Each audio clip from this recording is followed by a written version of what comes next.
Hello, my name is Darius Barnes of Hamster Bay Productions. And if you've watched many of my videos, you've probably figured out by now that I'm not a big fan of psychics. However, I firmly support freedom of speech, freedom of religion, and human rights in general. Therefore, I firmly support a psychic's right to practice anything they wish, as long as that practice does not impede the rights and privileges of the general public.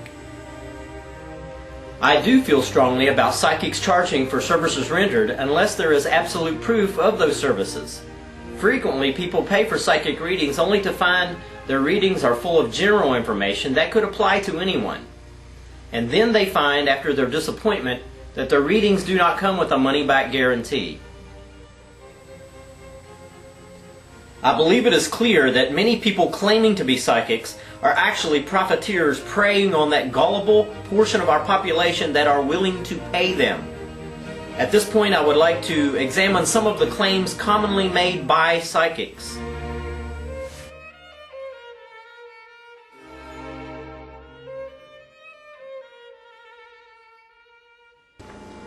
Many psychics make bold claims which are then not supported by their public displays. Sylvia Browne boasts an 87% accuracy rate. However, events like the Sago Mine debauchery prove that Sylvia Browne has once again misrepresented her abilities. If we give Sylvia Browne the benefit of the doubt, she is, by her own admission, still wrong 13% of the time. Is that acceptable? If Sylvia Browne was giving you medical advice that could be critical or life-threatening, would you be willing to take the risk of ending up on her 13% garbage file? If Sylvia told you to sell your home and move, would you be willing to play roulette?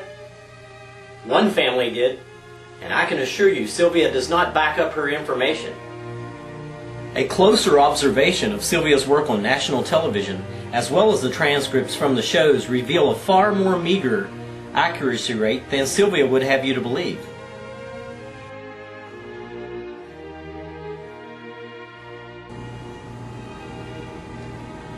Many psychics make claims about finding missing persons, despite the fact that to date the FBI credits not one single psychic with that achievement.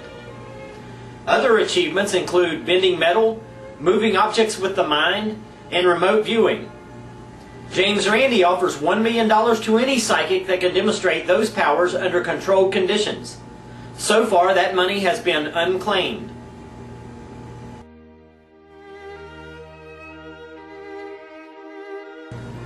Many psychics claim to get their information from spirit guides. This seems to work very well for them. They say things like, "Now you must understand that I can only tell you what my spirit guide tells me."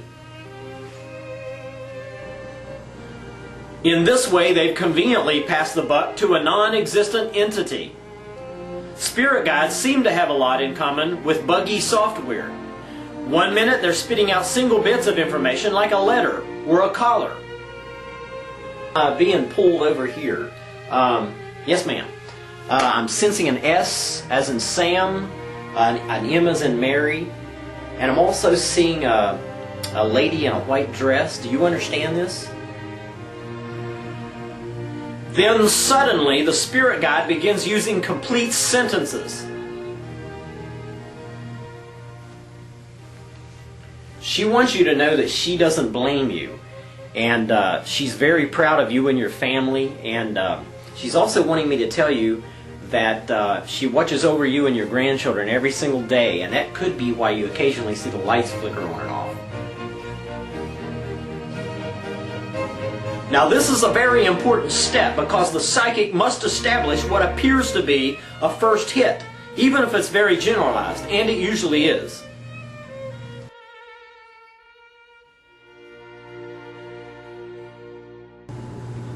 There is one final claim that I would like to cover before wrapping up this video. Psychics commonly claim that their abilities are a gift from God. Sylvia Browne claims to be a Christian Gnostic teacher. However, in the Old and New Testaments of the Bible, God continually condemns, and I'll read the list for you, charmers, consulters with familiar spirits, wizards, necromancers, fortune tellers, diviners, psychics, observers of times, enchanters, and witches. So we can see that psychic claims are not necessarily psychic fact.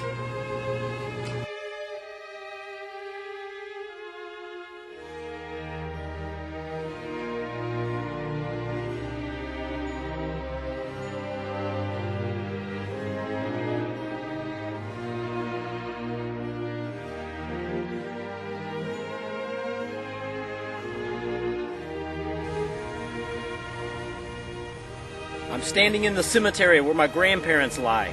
Sylvia, you think I hate psychics? Come have a conversation with them.